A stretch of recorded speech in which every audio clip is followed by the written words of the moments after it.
Assalamualaikum, hello everyone and welcome to IQ Star Education. So this will be the part third of this chapter. ये fourth chapter जो हमने start किया था effects of electric current, उसका ये part 3 होगा video का। बाकी के जो पार्ट 2 और पार्ट 1 है उसकी लिंक मैं आपको डिस्क्रिप्शन बॉक्स में दे दूँगी, along with the playlist that are going on of the science 1 and science 2 के जो प्लेलिस्ट है बाकी की वीडियोस के, उसके भी मैं लिंक आपको दे दूँगी। So you can go and check them out and don't forget to like, share and subscribe. चलिए बात करते हैं हमारे टॉपिक्स की। तो before starting any of the topic we all know that revision is a must. तो एक revise कर लेते हैं कि हमने कौन से टॉपिक्स कवर कर लिए हैं और हम इस वीडियो में कौन से टॉपिक्स कवर करने वाले हैं। तो हमने इलेक्ट्रिसिटी क्या है वो देखा था, इलेक्ट्रिक चार्ज क्या होता है, इलेक्ट्रिक करंट किसे बोलेंगे, डायरेक्शन क्या होता है इलेक्ट्रिक करंट का, और फिर पोटेंशियल डिफरेंस जिसे हम वोल्टेज भी बोलते हैं, और वो वोल्टेज क्या चीज़ है वो भी हमने देखा था। रेजिस्टेंट क्या है, heating effects of electric current हमने देखा था, उसके एप्लीकेशंस देखे थे, जूल्स लॉ देखा था, देन शॉर्ट सर्किट क्या है वो देखा था, एंड डोमेस्टिक सर्किट क्या होता है वो भी हमने देखा था, जिसमें 3 टाइप के वायर आते हैं, एक लाइव वायर, एक न्यूट्रल वायर और एक अर्थ वायर।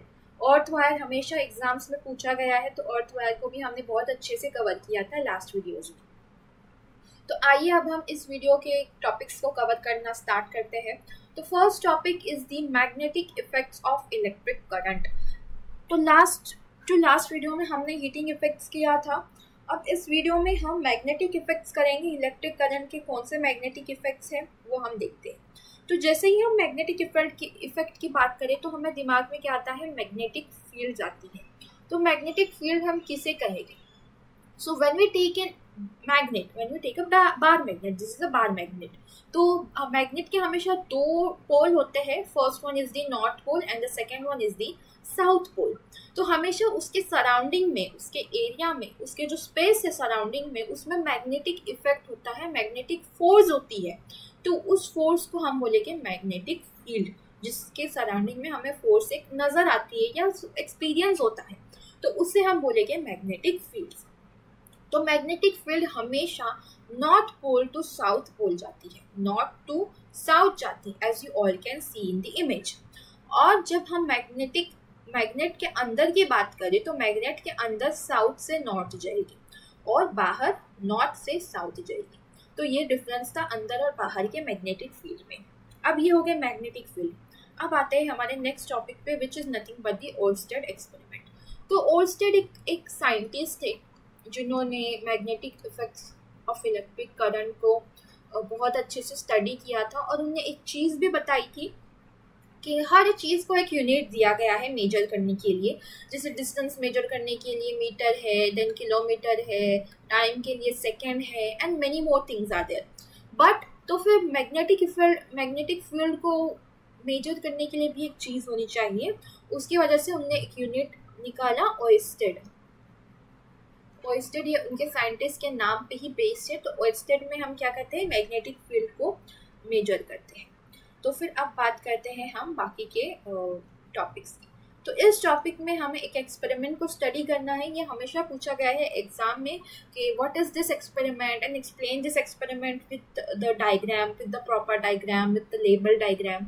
तो हमें ये एक्सपेरिमेंट को अच्छे से कवर करना है। तो यहाँ पे 3 केसेस लिए गए हैं। This is the first case, this is the second case and this is the third case.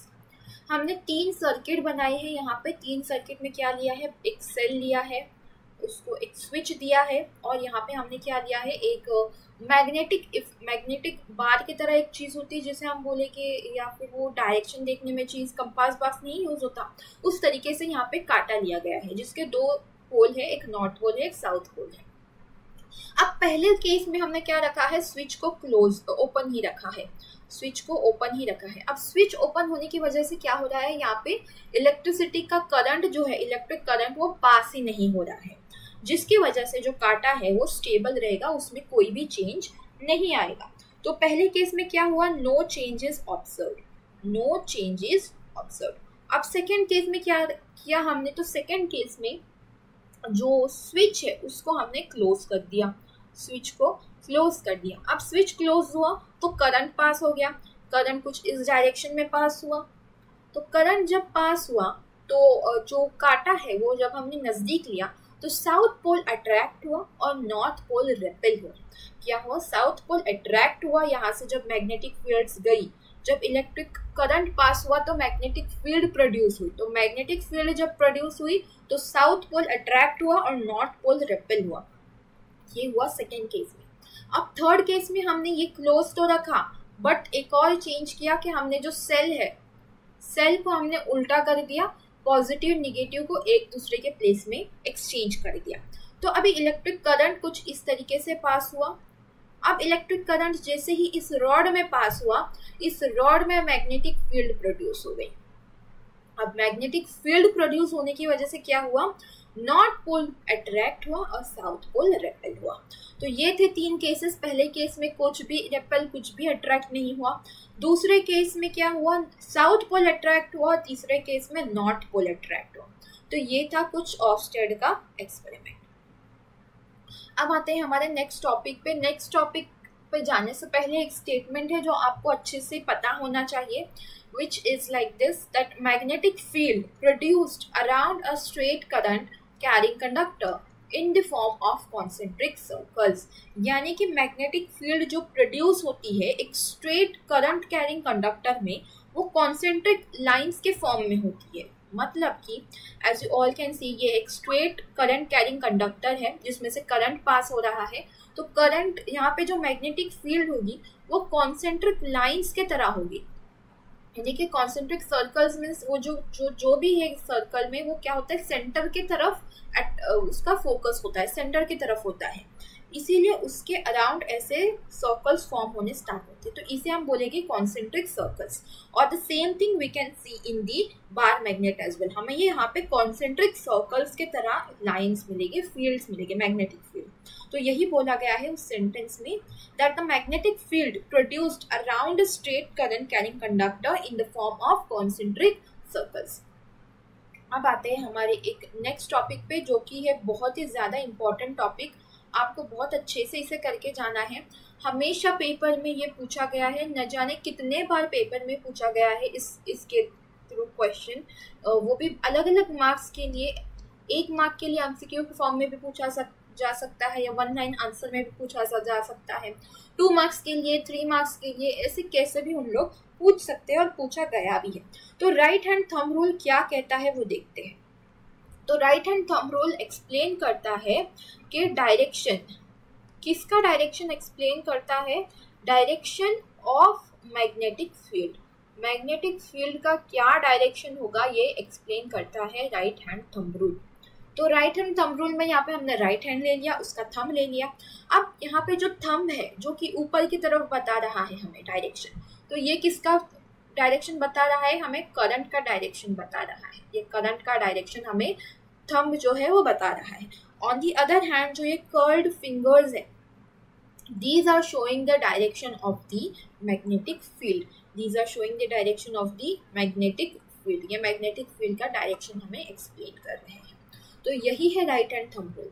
जो थंब है वो ऊपर की तरफ डायरेक्शन शो कर रहा है, that is nothing but the direction of the current. And जो कर्ल्ड फिंगर्स है वो हमें कुछ एंटी क्लॉकवाइज ऐसा डायरेक्शन बता रहे हैं, जो कि मैग्नेटिक फील्ड का डायरेक्शन है। द सेम जो राइट हैंड थंब रूल है, उसी की तरह और एक थंब रूल है, which is nothing but the Maxwell corkscrew rule। जैसे कि राइट हैंड थंब रूल हमें डायरेक्शन बता रहा है, वैसे मैक्सवेल्स का जो कॉर्कस्क्रू रूल है वो भी हमें डायरेक्शन ही बता रहा है। तो कैसा डायरेक्शन बता रहा है? यहाँ पे स्क्रू ले लिया है एक उन्होंने, और ये जो स्क्रू जैसे मूव होता है, जैसे हम उसे राइट साइड में मूव करते हैं, क्लॉकवाइज डायरेक्शन में मूव करते हैं हमें, उससे जब अंदर डालना होता है तो वो डायरेक्शन शो करता है मैग्नेटिक फील्ड का। यानी कि डायरेक्शन कैसा है? ऐसा है, कुछ इस तरीके से। और जो डायरेक्शन ऑफ द करंट है जो कि नीचे की तरफ है, वो ऐसा शो कर रहा है। और जो हमने राइट हैंड थंब रूल में कैसा शो किया था, थंब का ऐसा डायरेक्शन था और मैग्नेटिक फील्ड का ऐसा था। यानी कि ये एंटी क्लॉकवाइज था और ऊपर था, ये क्लॉकवाइज है और नीचे है, completely opposite to each other. तो आपको इसके ये कैसे क्वेश्चंस पूछे जा सकते हैं, आपको डिफरेंस बिटवीन दीज टू पूछा जा सकता है, एक्सप्लेन करने पूछा जा सकता है। डिफरेंशिएटिंग पॉइंट मैंने आपको बता दिए, ये मैक्सवेल ने दिया था एंड बाकी की चीज़ें भी मैंने आपको बता दी कि मैक्सवेल कॉर्कस्क्रू रूल और दोनों में भी सिमिलरिटी क्या है, तो ये डायरेक्शन बताते हैं मैग्नेटिक फील्ड का। That is the similarity between both of them. तो चलिए आते हैं हमारे नेक्स्ट टॉपिक पे, which is magnetic field produced by current passing through circular loop of conductor wire।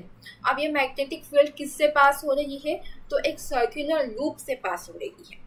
ये एक सर्कुलर लूप ले लिया जो कि यहाँ पे पिंक लाइन में हमें बताया गया, ये एक सर्कुलर लूप है। ये ब्लू कलर का है वो कार्ड पेपर है, कार्ड पेपर पे हमने 2 होल कर लिए हैं जिसमें से हमने सर्कुलर लूप को पास किया है। अब जैसे हम इलेक्ट्रिसिटी पास करेंगे, करंट पास करेंगे इस कंडक्टिंग वायर में से, तो यहाँ पे मैग्नेटिक फील्ड ऐसे पास होना स्टार्ट होगी, यहाँ पे मैग्नेटिक फील्ड प्रोड्यूस होना स्टार्ट होगी कुछ इस तरीके से।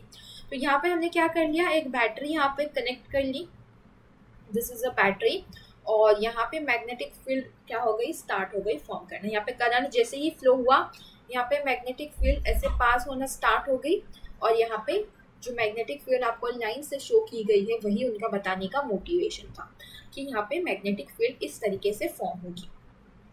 तो जैसे हम नज़दीक जाएंगे वैसे मैग्नेटिक फील्ड डेंस होगी, और जैसे जैसे दूर जाएंगे डिस्टेंस बढ़ते जाएगा, मैग्नेटिक फील्ड बनना कम हो जाएगी, मैग्नेटिक फील्ड कम हो जाएगी। तो वही यहाँ पे कहा गया है कि magnetic field is directly proportional to the current. जितना करंट पास होगा उतने मैग्नेटिक फील्ड प्रोड्यूस होगी। Also magnetic field is inversely proportional to the distance, यानी कि यहाँ पे अगर डिस्टेंस बढ़ गया तो मैग्नेटिक फील्ड कम होगी, डिस्टेंस ज़्यादा हो गया तो मैग्नेटिक फील्ड कम होगी, डिस्टेंस कम हुआ तो मैग्नेटिक फील्ड ज़्यादा डेंस होगी। यानी कि यहाँ पे डिस्टेंस कम है, मैग्नेटिक फील्ड ज़्यादा है, डिस्टेंस बढ़ते गया, मैग्नेटिक फील्ड कम होते गया। सो यही बताने का उन लोग का मकसद था इस एक्सपेरिमेंट से। और एक चीज़ लास्ट की कि ये लूप में अगर n टर्न्स है तो फिर मैग्नेटिक फील्ड भी n टर्न्स की होगी। यानी कि अगर यहाँ पे लूप जो है वो 10 टर्न्स के हुए, ऐसे 10 टर्न्स के लूप हुए तो 10 मैग्नेटिक फील्ड्स प्रोड्यूस होगी। अगर 50 हुए तो 50 प्रोड्यूस होगी, 100 हुए तो 100 मैग्नेटिक फील्ड प्रोड्यूस होगी। तो यही कहने का मोटिव था। अब आते हैं हमारे लास्ट के टॉपिक पर। उसके पहले आपको एक कंसेप्ट पता होना चाहिए, ये है कॉइल्ड वायर जो मैंने आपको लास्ट वीडियो में बताई थी, और ये है सोलेनॉइड जिसे कॉइल भी बोला चाहिए, जो कि सिंपली और ये है सिंपली कॉइल्ड वायर जिसे सोलेनॉइड टाइप भी बोलते हैं। ये सिंपल से ऐसी ही सोलेनॉइड के टाइप के वायर है।